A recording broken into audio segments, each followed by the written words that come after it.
pernah nggak Mas dengan budidaya seperti ini ada yang membuli Mas? Kok lumut kok dibudidaya gitu loh? Ya banyak Mas. Jadi banyak orang yang skeptis ya melihat, oh ini lumut kok dibudidaya, segala macam komplain, segala macam cacian mungkin ya kita terima gitu.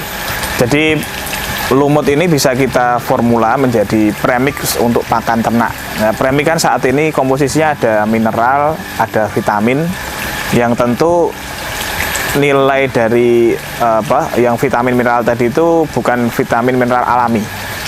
Nah, sehingga daya cernanya pada ternak itu menjadi minimal. Kalau domba itu yang awalnya tanpa premix kami itu kenaikan bobotnya 100 gram per hari, kita sudah bisa naik sampai 130-150 gram per hari. Luar biasa. Kalau di sapi Mas? Kalau di sapi,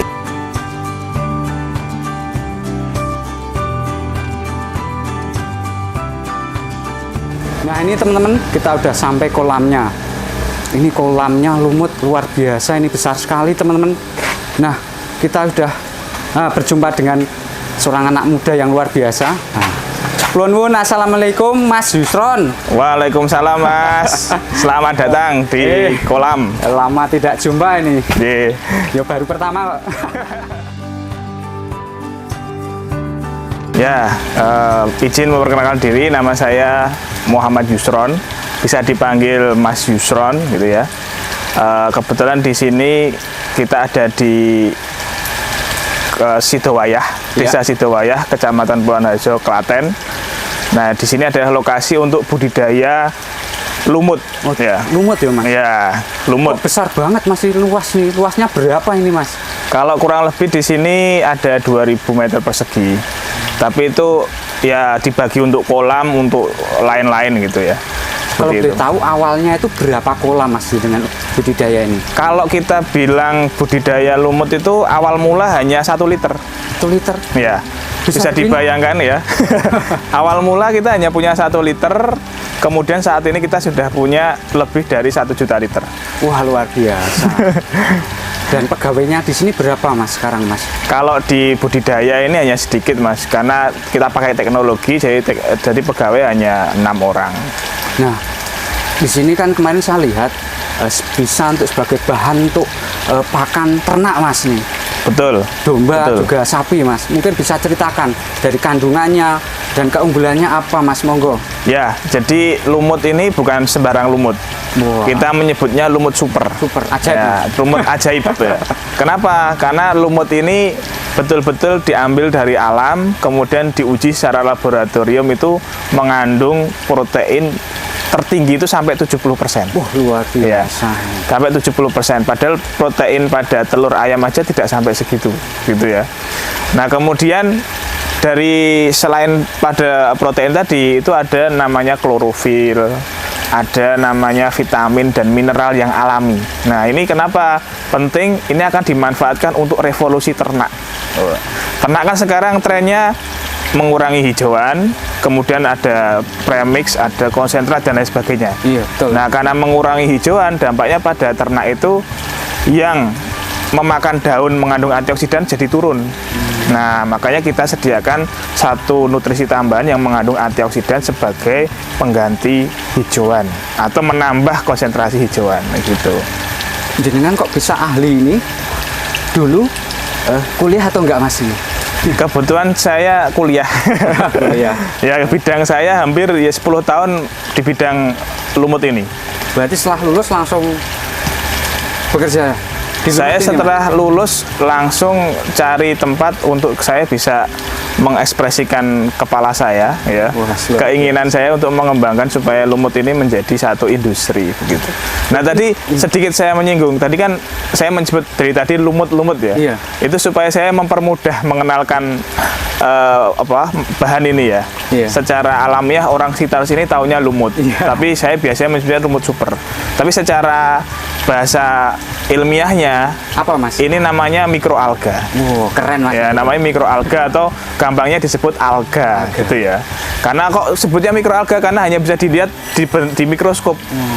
Berbeda dengan lumut pancing, lumut yang nempel di kamar mandi itu kan kelihatan. Kalau ini lumutnya mikro, jadi hanya bisa dilihat di mikroskop. Berarti gitu. selain untuk ternak, untuk apa saja Mas ini? Kalau selain untuk ternak bisa untuk pakan ikan. Teman-teman tahu kalau punya ikan hias perlu apa? Pakan yang bisa meningkatkan warna. Nah, ini bisa untuk meningkatkan warna ikan. Kalau di udang bisa untuk meningkatkan apa? Efektivitas pakan. Jadi supaya mudah diserap, kemudian bisa mempertahankan imunitas pada udang. Mas Yuson, kemarin saya lihat itu ada berita bahwa lumut alga ini juga bisa sebagai bahan untuk premix, Mas. Tolong jelaskan, Mas. Ya, betul. Jadi lumut ini bisa kita formula menjadi premix untuk pakan ternak. Nah, premix kan saat ini komposisinya ada mineral, ada vitamin, yang tentu nilai dari yang vitamin mineral tadi itu bukan vitamin mineral alami. Nah, sehingga daya cernanya pada ternak itu menjadi minimal.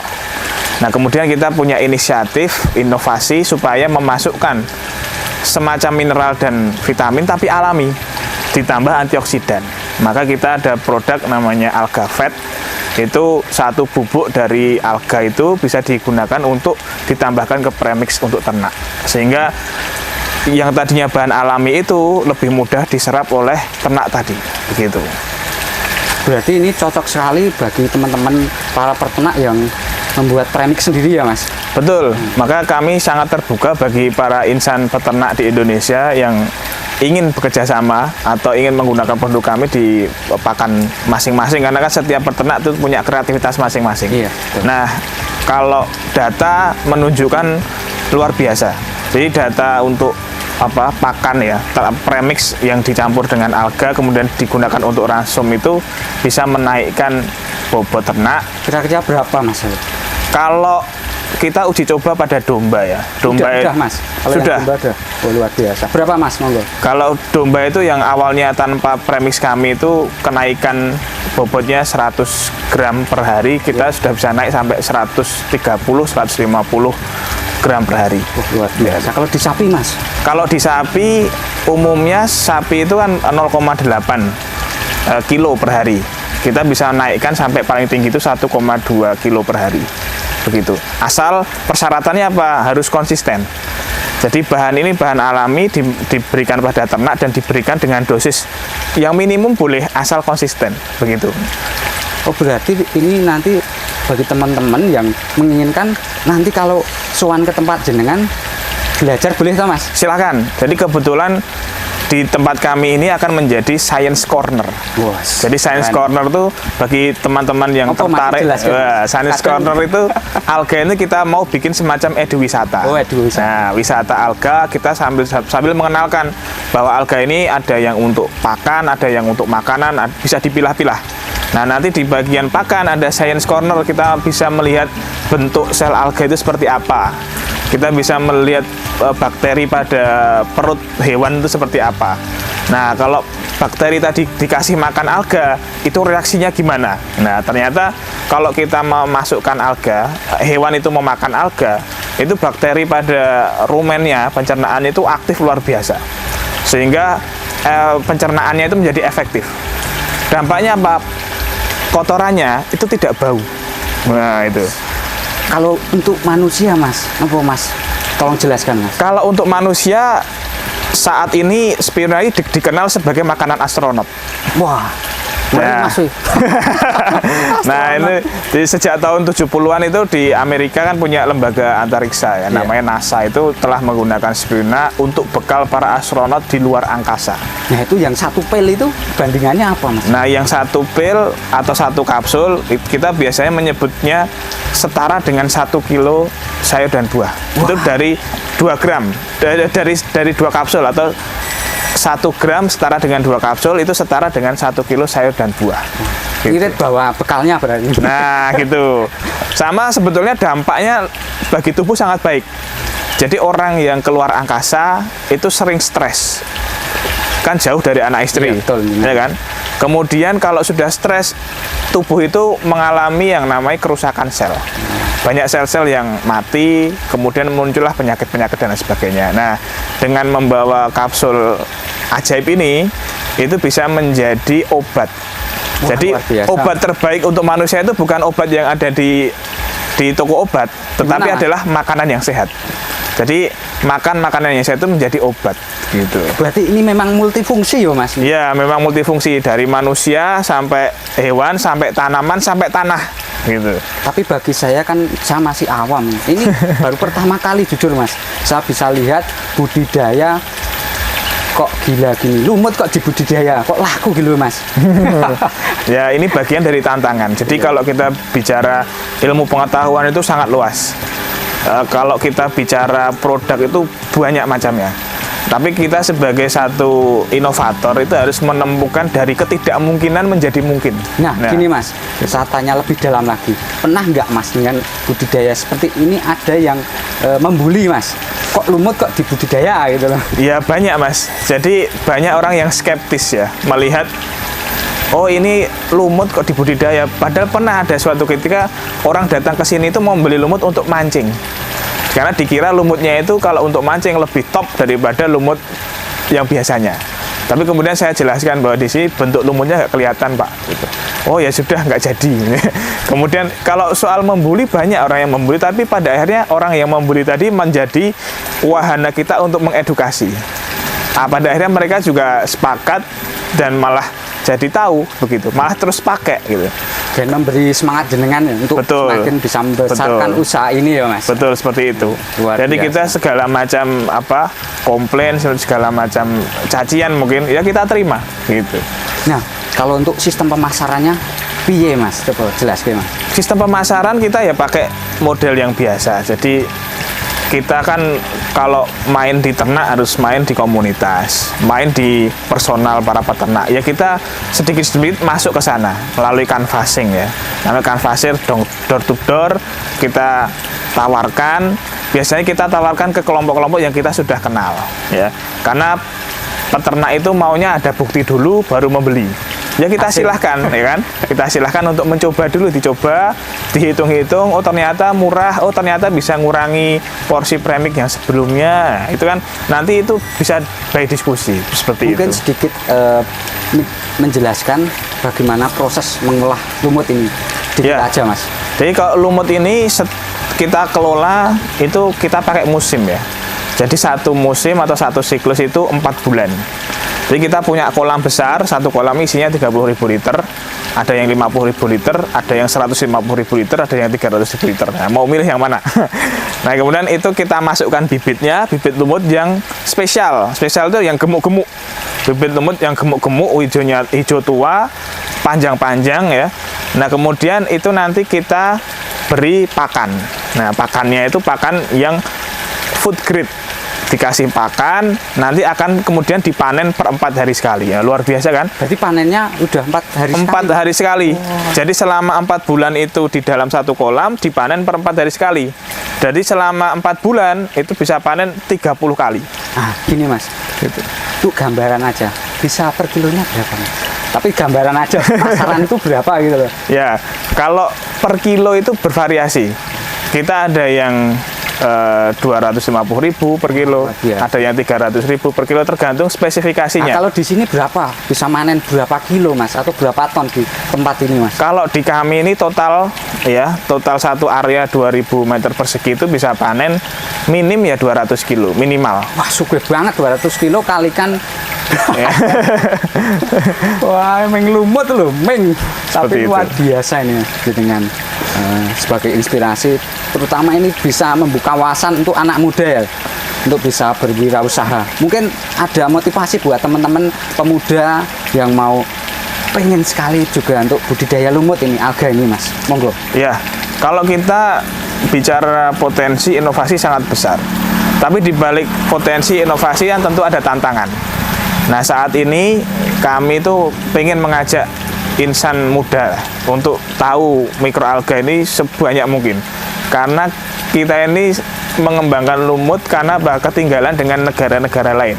Negara-negara lain itu sudah start mulainya sejak tahun 60-an, tahun 70-an. Kita baru mulai di tahun 2000 ya 2017 lah, kan masih muda sekali. Itu pun penuh dengan tantangan.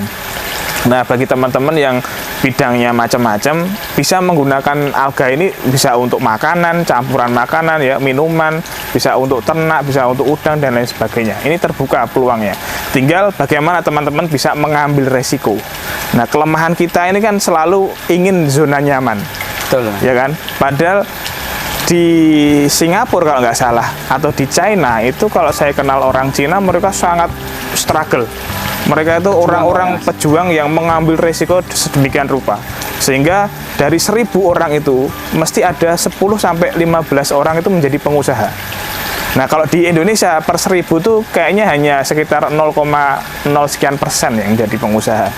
Karena apa? Kemampuan untuk mengambil resiko itu sangat rendah. Nah, itu gitu. Mas yang sulit didapat kita ini. Oke Mas Huson, luar biasa. Ini pikiran saya, otak saya mulai terbuka lebar untuk berani seperti jenengan Mas. Sip. Saya belum berani totalitas ya Mas, masih juga di sekolah. Oke Mas, semoga video ini bermanfaat buat teman-teman semuanya. Nah, bagi teman-teman terutama peternak yang menginginkan, mungkin yang juga membuat pakan, mungkin bisa budidaya dengan rumput alga ini, lumut alga ini ya Mas. Oke, bisa. Iya. Jadi nanti gini, kalau saya sampaikan buat peternak, manfaat dari alga itu ada banyak. Tadi nutrisi jelas. Iya. Kemudian menaikkan bobot bisa. Iya. Dan fungsi yang lain yang mungkin banyak orang itu masih membutuhkan, itu adalah mengendalikan stres ternak. Wah. Kita tahu kan kalau ternak itu Stres ya repot Mas. stres dari pasar kok dibawa ke pulang kok ngelengkruk ya. Iya. Nah, itu kan pusing kan. Jadi dengan adanya alga ini, alga vet ini bisa membantu mengurangi stres pada ternak. Sehingga ternak itu kalau stresnya itu pendek, waktu stresnya pendek, maka habis itu dia mau makan. Itu penyebabnya kenapa Mas? Kok bisa, karena kandungan apanya Mas? Jadi di dalam alga ini punya banyak antioksidan.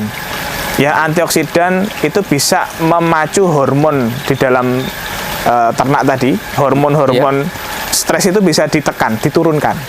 Sehingga yang muncul adalah hormon supaya ternak tadi bahagia lah, ibaratnya begitu.